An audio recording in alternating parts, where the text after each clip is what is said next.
Machita namagrotman. Big stories af vandaag. Ngorulani Mokoena, Percy Tau, Thembiko Siloch, Cassius Melula, Cashman. Biggest stories af vandaag. Urulani Mokoena bafethu kuthiwa une-visitors. Club officials, the Pyramids FC, fikile South Africa to negotiate a deal noRulani Mokoena. That is a big deal. A big deal ba manje laze apha for uhlanganisa le deal. Awunosuka all the way from Egypt uze apha kanti akho promise ba okay izohlangana le way nifuna uyenza. So uRulani Mokoena bekuthethiwe ngale way reports beziphumile reports ngale way ba there might be interest kuRulani Mokoena, but then ngoku this is a groundbreaker. Egyptian officials Pyramids FC zilapha zizonegotiate noRulani Mokoena. Skipani Egypt. Okay,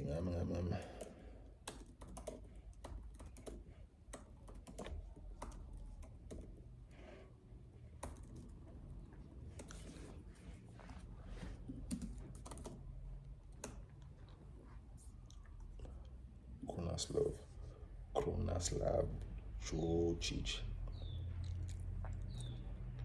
I-coach ye-Pyramids FC le-out yase-Croatia Krunoslav Jukic uwinile Grand CAF Champions League and then akayiwina Egyptian Premier League and then Egyptian Premier League wayiphuncula in the last part of the season washiwa Al Ahly. Try management ayikho happy in the way the team has played. I-performance kangebe grand, they're not happy. At the same time, Krunoslav Jukic une-interest from a Middle East, une-interest from Asia. I-league yase-Egypt ulose by 2 points to Al Ahly.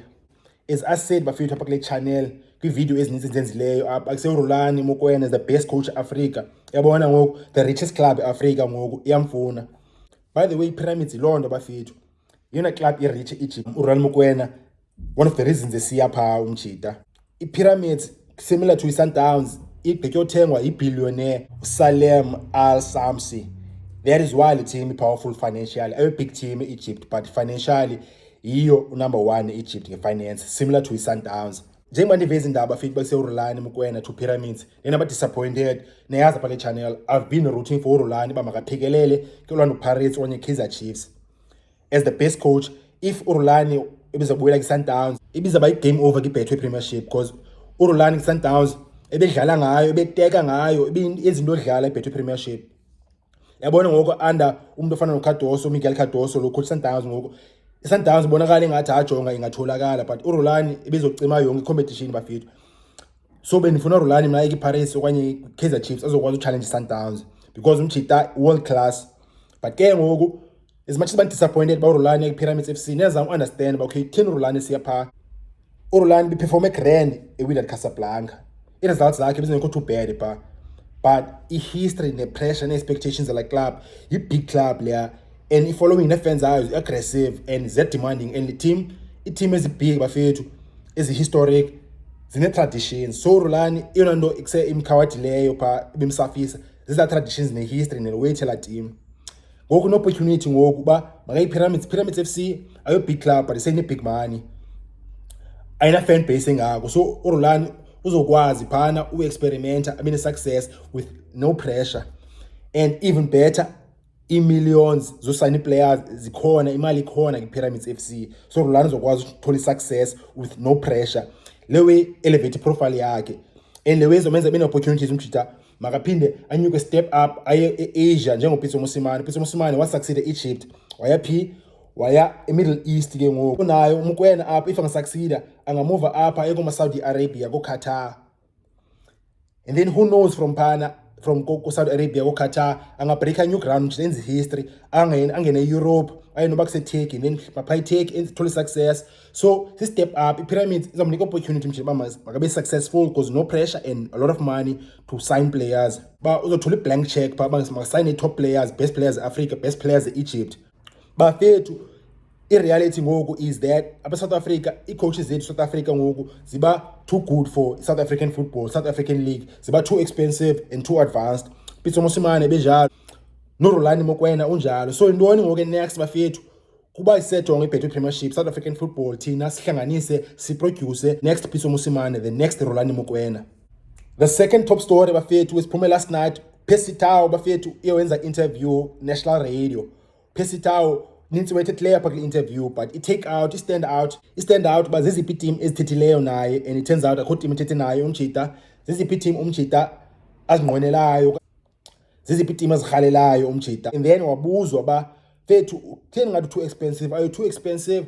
Then kuthiwa waphele ichaza uba akakho expensive yena. Then waphushwa nguRobert Marawa, because uRobert Marawa utsiwe kwi-interviewing uba uthawu ithini financial expectation yakhe in terms of isalary ne-contract. Tawu waringa uthe bafethu tawu reasonable expectation yakhe salary 450,000, and then ufuna i-2-year contract ibe ne-option yo-extender. Then tawu wabuzwa nge-Sundowns ne-Kaizer Chiefs. Tawu wathi ba obviously kuse Sundowns usenayo i-emotional connection ne-Sundowns ne-history, iklabhu yakhe leyo uyayithanda, but wakhula esupporta Kaizer Chiefs. And then uTawu wathi ba if Sundowns ayinomnika i-offer i-Chiefs imnike, ayingxaki yakhe leyo. And then Tawu waphinde wathi ba uMtshita open to any team ezane right offer in a project e-grand. Watsho wathi ekuse noba iPirates noba iSuperSport noba iStellenbosch. Another top story bafethu bendithethe ngayo apha evekini is that i-fullbacks eziyi-2 eziso-on Pirates ziya-Kaizer Chiefs. Izolo elinye benthe i-done deal uThabiso Monyane to Kaizer Chiefs. And then Pasekamako naye from Orlando Pirates uya-Kaizer Chiefs. Unqabile zange yenzeka weso bafethu, andikhumbuli history ese-football esenzeka le way bayise i-team not just i-Kaizer Chiefs noba inephi i-team ithenge i-fullbacks eziyi-2 from enye team ngexesha eli-1.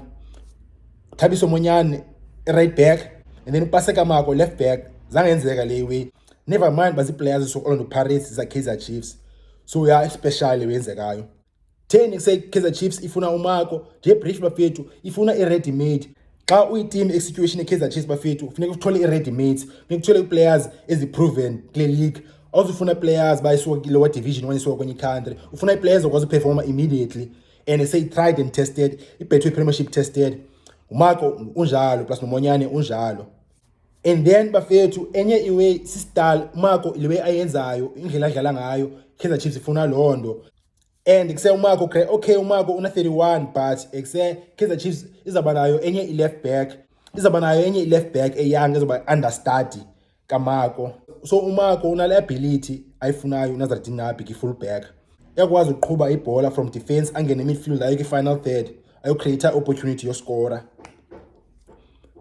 Nazareth Nabi ifuna lona ki-left back zabo.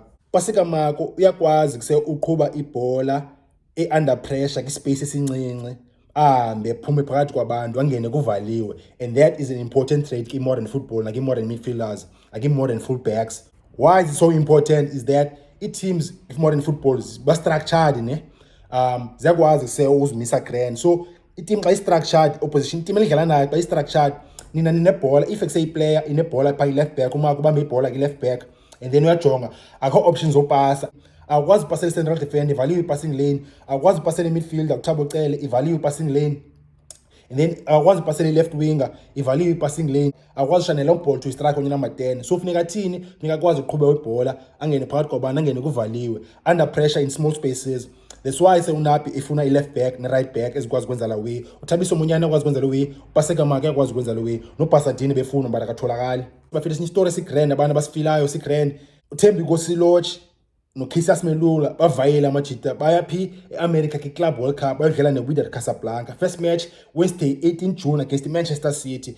i-proud ngamajita, all the best bafethu. At the same time Elias Mokwana uvane Esperance naye uMjita uya same Club World Cup. I-big game azodlala yona i-last game apha ki-group yabo bazodlala ne-Chelsea. So all the best to Mokwana, hope uzodlala naye against i-Chelsea. Otherwise bafethu naza vandag mojo ningalibali support channel bafethu, ngicela nje ushaya u-like okanye subscribe mojo.